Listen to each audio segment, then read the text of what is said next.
ఓం Sairam. Saibaba devotional ఛానల్కి స్వాగతం. ఈరోజు వీడియోలోకి వెళ్ళే ముందు మీకు ఆ సాయినాథుడు అంటే ఇష్టం ఉంటే ఓం సాయిరామ్ అంటూ కామెంట్ చేయండి. బిడ్డ, షిరిడి సాయిబాబా సందేశం: నువ్వు సేవ గొప్పది, కానీ ప్రజలు తప్పుగా అర్థం చేసుకుంటున్నారు. శ్రీ సాయిబాబా ఇలా అంటారు: నువ్వు సేవ గొప్పదిగా చేస్తున్నావు, కానీ నువ్వు చేసిన పని పవిత్రమైనది. కానీ కొంతమంది మనుషులు నీ మౌనాన్ని, నీ నిస్వార్థత సేవలను, నీ మంచితనాన్ని తప్పుగా అర్థం చేసుకుంటున్నారు. ఈ సందేశం మనందరికీ చాలా కీలకం. ఎందుకంటే మనం చేసిన మంచి పనులను ప్రతి ఒక్కరూ మంచి కోణంలోనే చూస్తారు అన్నది తప్పు భావన.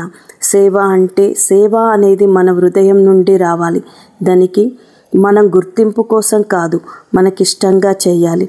కానీ కొన్ని సందర్భాలలో మనం చేస్తున్న సేవను కొందరు అనుమానిస్తారు. దానికి మనం బాధపడతాము. సత్యం మార్గంలో నడవండి. ఎవరు గుర్తించకపోయినా దేవుడు చూస్తున్నాడు.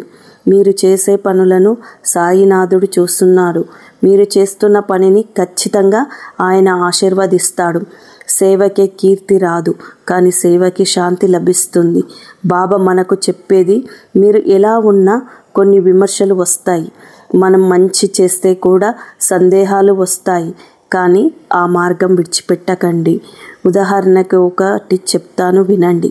షిరిడీకి వచ్చిన భక్తులందరికీ సాయిబాబా ఒకే విధంగా ఆశీర్వదించేవారు.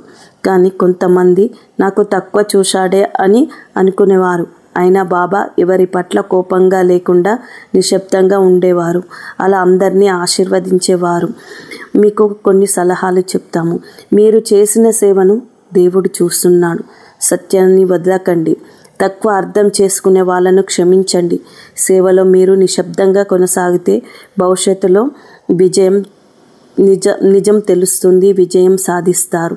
మీరు చేస్తున్నది సేవ, అదే మంచిది. కొంతమంది తప్పుగా అర్థం చేసుకుంటే వారి దృష్టిలో ముసురు. బాబా ఆశీర్వాదంతో మీరు మేఘాలను చీల్చే వెలుగు అవుతారు. మీరు విజయం సాధిస్తారు. ఓం సాయిరామ్. నా యొక్క ఈ వీడియో మీకు నచ్చినట్లయితే లైక్ చేసి, షేర్ చేసి, సబ్స్క్రైబ్ చేయండి. ధన్యవాదాలు. ఓం సాయిరామ్.